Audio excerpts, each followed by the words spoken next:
What's up, everybody? Welcome to What You Doing. I'm Ros Gold Onwude, and today we have John Wall with us. What's up, John? What you doing?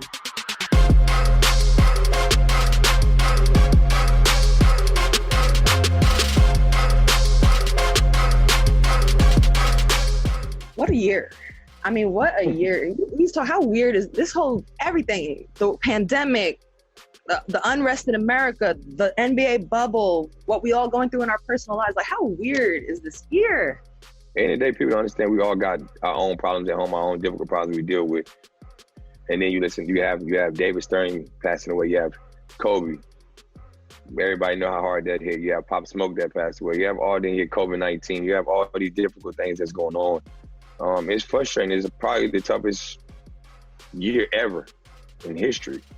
Toughest year ever. Like, imagine if you're somebody like to be in the house and just chill, but you might step out if you want to. You can't even do that right now. Like, you was on lockdown. You couldn't do nothing. And I look at it like this. I say this to a lot of my friends and a lot of people that I talk to. It's like, if you don't come out of this as a better person, then you're messed up in life, because there's no way you don't have time to read books if you want to read books, or go back to school, or do the things you want to do to motivate yourself. Because we always complain about we don't have enough time. We all get the same 24 hours in a day. So with these last 3 to 4 months, we had all the time to figure out what we really want to be and come out as a better person outside this. And what makes it more difficult is like all the little kids that's getting killed, you know what I mean, with the drive-by shooting and things like that. That's the most difficult, because this little kid that's in D.C. in Southeast that just got killed the other day, 11-year-old football player that was one of the best players in the country at 11 years old and got hit by a stray bullet. So, you know what I mean, those are the type of things that we got to benefit ourselves off and be better with as African Americans. What's one way you use these 3 to 4 months, besides rehabbing and coming back in basketball, to make yourself a better person? Me, for one, just becoming a better father, a better family man, doing those type of things. And just reading. I'm reading a lot, and I'm going back to school. You know what I mean? And I also found myself on the way to come out and speak and use my platform. You know what I mean? I feel like we have opportunity to be on a high pedestal, to be able to help people out as much as possible. But at the same time, like me, I feel like if you're giving money or helping people out, it's cool, but I feel like being present is the most important thing. It's a journey. When did you find your voice as an activist? That's the craziest thing, because I wouldn't give myself the title of an activist, but what I am is I'm a black man, a son, a brother, an uncle, a friend, and most importantly, a father, you know what I mean, who has a platform as a professional athlete to bring attention to awareness, to any justice that is happening throughout this world and people of our color, you know what I mean? So I try to speak on that as much as possible.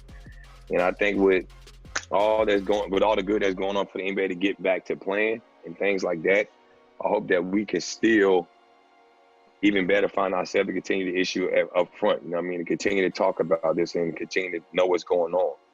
And I'm sure there would be more conversations in Orlando, you know what I mean, to figure out what's going on, to keep this going on throughout all this racism and stuff, so it doesn't die down, you know what I mean, because we know we all want to get back to sports and having fun, but we don't want this to die down. And I know that my teammates, and I'm along with the Washington Mystics, you know what I mean, and our go-go team that's all in this, we're going to focus on voting, getting our fans, not just in the district in Maryland and Virginia, to register and vote, but also in each of our hometowns. Because I think a lot of people don't understand the local voting is more important than the president. I mean, the president voting is definitely important, don't get me wrong, but we always complain about, well, why is the laws like this in our cities or our counties or in our states? Well, it's the local people that we vote for. Mm-hmm. And I don't think people would take that very seriously. And if we start to do that, then we can make those changes in our community better. Then we can evolve and get the president raised back to where it needs to be. So the NBA has already come out and said they're going to have social justice messaging. They're going to allow certain words or phrases on the jerseys of players. Black Lives Matter will be on the court. However, John, some players were still critical of it. Like Mike Scott was critical of it. Jaylen Brown was critical of the options. Is that enough? Is that enough for the NBA to do? I don't think, to be honest, I don't think nothing is never enough. You know what I mean? Just to be in reality of life, you know what I mean? It's the same as you look at it, if you help somebody out, they're going to come back the next day and like, well, that wasn't enough, or they wasn't fortunate enough, or they wasn't happy about it. Like, well, it doesn't matter. If anybody do anything for you, give you opportunity. I think it's a blessing and a plus. But I feel like they giving us a restriction kind of like what, like, you know what I mean, certain things we can put on the back of our jersey. Because I'm like, if that's the honest truth, I feel like we should be able to put whatever we want to a certain extent, though. Like, you know what I mean? Nothing too crazy, nothing to disrespect anybody, because other people still have families at home. People are other grown men and women out here in this world. So, I mean, I just think, I mean, with Michelle Roberts, you know what I mean? She does, you know what I mean? She does a great job for us and those type of things. So I think they'll figure it out and get it all right. If you were out there in the bubble, John, and you could put anything on the back of your jersey, what do you think you would have it say? I don't know, man. I probably would put no justice, no peace. And if I'm able to put that, I think I would put that, because I mean, I just feel like that's a big saying, you know what I mean? Like, I know a lot of people probably put something with Breonna Taylor because we still want to get justice for that, you know what I mean? And hear the story and just find out more and more reading about it, it just don't seem right. How's your speed, John? My speed? Yeah. It's 110. You'll see it. I'll show you a video. I'll send you a video after this so you can use it if you want. Your speed is 110 right now? Yeah. Okay.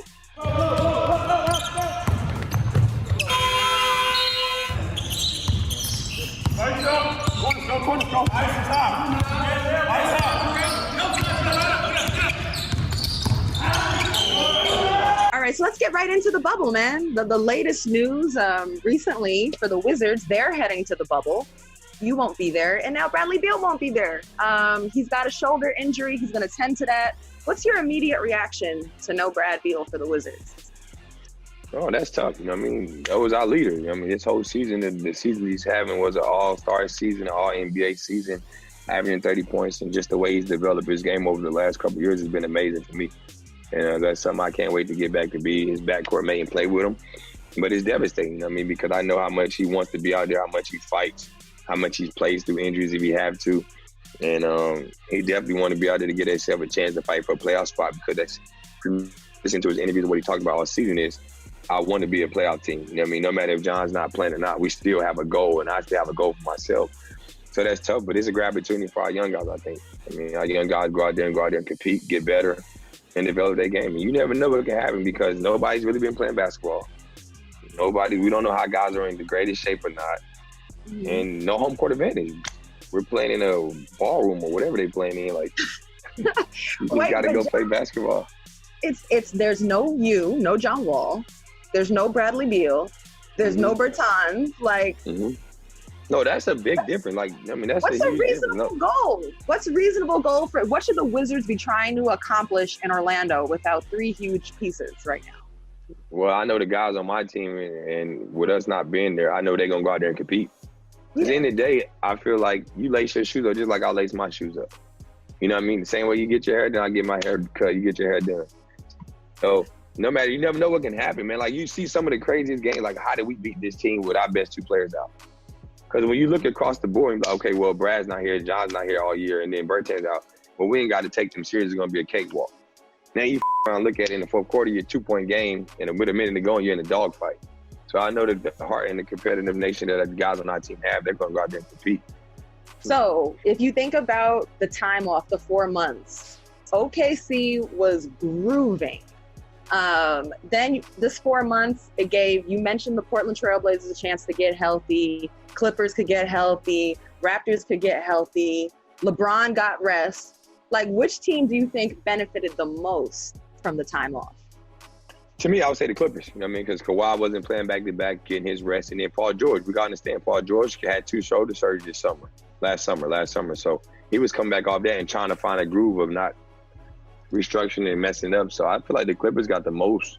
I mean, you don't want LeBron to get in a rest. We always know you can't. I mean, that's who you got to get through, period. Last prediction, who's your bubble MVP? Bubble MVP? I don't know, man. It's going to be weird because, you know, I can't really say because nobody's been able to play basketball for real. And you think ball's going to be ugly? You think the games are going to be ugly? I think it's going to be. Well, you know what it is? Like, this is a funny thing. I'm going to tell you this. You play basketball, right? Yep. Was you a good practice player or just a good game player? Nah, I was a good practice player. I believe that was important. So some people are great at practice, right? Some people don't look good in practice. This is basically about to be like a scrimmage. It's a practice. So how do you motivate yourself and get yourself going with no fans? It's the playoffs. No, not the first 8 games. It's to get into the playoffs and see what seed you got. But it's a difference because some guys just like, because some people like it might be a playoff run to you, but like to know where you're at, you feel like you like in your practice gym just having a scrimmage. That's what it feels like. That's what it's gonna look like. So it's like who can really motivate themselves or who really have that motive. Like if you put Kobe in this bubble, we know what we're gonna get from Kobe. All right, so let's come back to the Wizards real quick, because now to see the official return of John Wall and Bradley Beal, we're gonna have to wait for the 2021 season now. Where do you think realistically y'all's duo will stack up against other duos, other guard duos in the league come next season?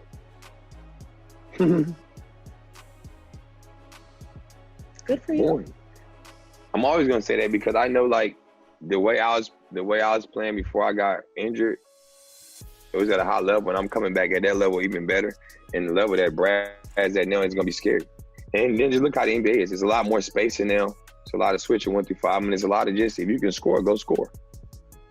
Mm-hmm. So you know what I mean? I'm gonna come back strong. Brad's gonna come back strong, and our ultimate goal is to get ourselves back to the playoffs. That's all we have on the radar. All right, so I want to move on to someone that I know you love. I love a good DeMarcus Cousins conversation and story. That's your boy. You know him from Kentucky days. You know him in the pros.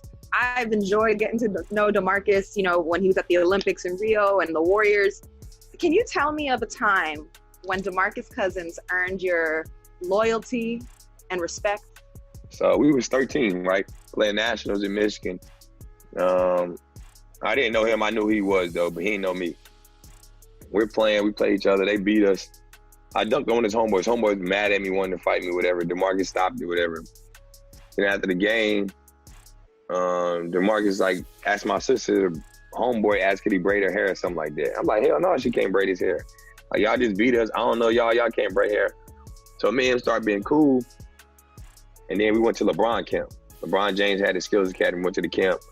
And I was #1 player at the time. Like, I came #1 and all this. And I didn't know nobody at the camp, but just DeMarcus. So I came in like 10 minutes late. You know, you don't supposed to be late. I'm overslept and everything. I'm like, man, everybody think I'm cocky. I can do whatever I want. It's not like that. Then me and him just started to be cool, talking. And then we was like, man, since we were like 14, 15, we was like, we're going to go to college together. So like just from us playing each other at 13, that's where I built this trust at. His love and respect from that day forward. And he always respected me. And then I remember we was talking. I was like, yo, I just committed to Duke. I'm playing with him. I called him like, I just committed to Duke. I'm going to Duke. He's like, man, F that. Hung up on me.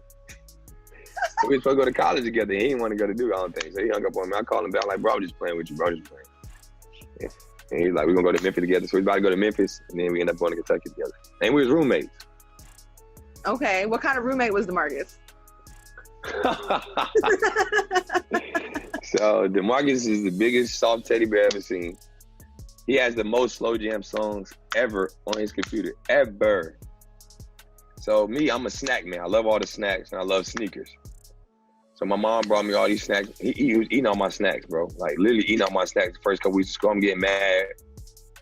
And like at nighttime, I like to watch Sports Center. He likes to listen to slow jams. So he would turn my TV off. I would turn his music off. So we'd be back and forth arguing. So it was to the point where we were like, all right, bro, you got this long, listen to your music till you go to sleep. I'm turning my show back on. So it would be time I had to watch Sports Center with the sound off just so he can go to sleep listening to his slow jams. That's how he was his roommates. Every What You Doing ends with a challenge. I made an easy one for you, John. I didn't even give you a crazy one or anything. Okay, let's hear it. Okay, so your challenge is a fill in the blank challenge. I'll give you a sentence and you fill in the blanks. And it definitely doesn't have to be just one word. It can be as many words, it can be a sentence that you want to fill in. Besides basketball, I'm really good at blank.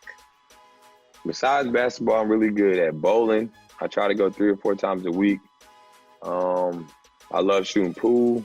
One thing I'm definitely not good at is blank. One thing I'm definitely not good at is skating. I used to be nice at skating when I was young, but now I am terrible. And it makes me mad because I like to go, like I just like to see people out there skating, dancing, and skating backwards and stuff. Nah, I wouldn't dare try that. It'd be over for me. I get nervous when blank. I get nervous when I got to speak in front of a lot of people. I don't know why. Like, I be knowing what I'm talking about, got it already, but I just don't like talking for a lot of people. That's crazy, but you can play ball in front of a lot of people. You just don't want to talk. It's different because I ain't got to talk. I just got to hoop. I just got to dribble and put it in the basket. When it's all said and done, I want to be remembered by blank.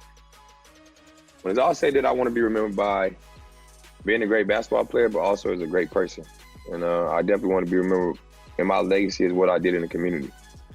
And that's the most important thing to me, because that's how I was raised. And I have opportunity to help people and help people and let these kids understand, no matter what situation you're in, always get your education first. You always can be something in life. So that's something I definitely want to be remembered by, is what my work I do in the community. That's the biggest thing to me over everything. If I could add to my game, I'd take blank skill from blank player. If I could add to my game, I would take Steph Curry's shooting ability to my game. Okay, good choice. Can't go wrong with that. No, you'd be unstoppable. You'd be the best player in the world. Yeah. Can't do nothing with that. All right, since I know you love the W, I'm going to do the same thing, but for the WNBA. So if I could add to my game, I would take blank skill from blank WNBA player. If I could add to my game, I would take Diana Taurasi's clutchness. Ooh. I love Diana Taurasi, man. I love her. The best pro teammate I ever had was blank because blank. Okay, the best pro teammate I had, I would say Bradley Beal, because every day he motivates and pushes me to want to be better, you know what I mean? And just be more intelligent and more smarter in things I do off the court. And the way he interacts with the community, because the way he talks, he talks very well to be at his age and very mature. The best vet I ever had was blank. Oh, you put me in a bind. Because blank. All right, the best vet, I say the best vet I had, I only can pick one. You can give me a few, whatever. All right. Well, I got a lot, but I'm gonna give you these two. The best vets I had was, I would say, Trevor Reeves and Paul Pierce. Trevor Reeves is just because he's been a big brother and OG to me. He still continue to talk to me. He motivates me every day to be great. And since the first day he came to my team, he said, you can be something special in this league, but you got to be able to get your ass in here and work every day. And that's something that stuck with me. And Paul Pierce, just because he showed me the work ethic, like for him to be that many years in, to be the first guy in the gym, to make sure he stick to a routine he had every day. And every time we played and stepped on the court, he always told me, you the best motherfucker out here, and don't ever let nobody else tell you different. John, you've been fabulous. I really have enjoyed having you on What You Doing. This is the best conversation I've had, and I've covered you on games and everything. You're dope. I'm proud of your growth, and just seeing how you handled the whole quarantine and everything happening in America. I'm proud of you. I'm happy for you. All that. Thank you. Appreciate it. Thank you so much, and best of luck with all the rest of your other shows, and keep it going. Thanks for watching ESPN on YouTube. For live streaming sports and premium content, subscribe to ESPN+.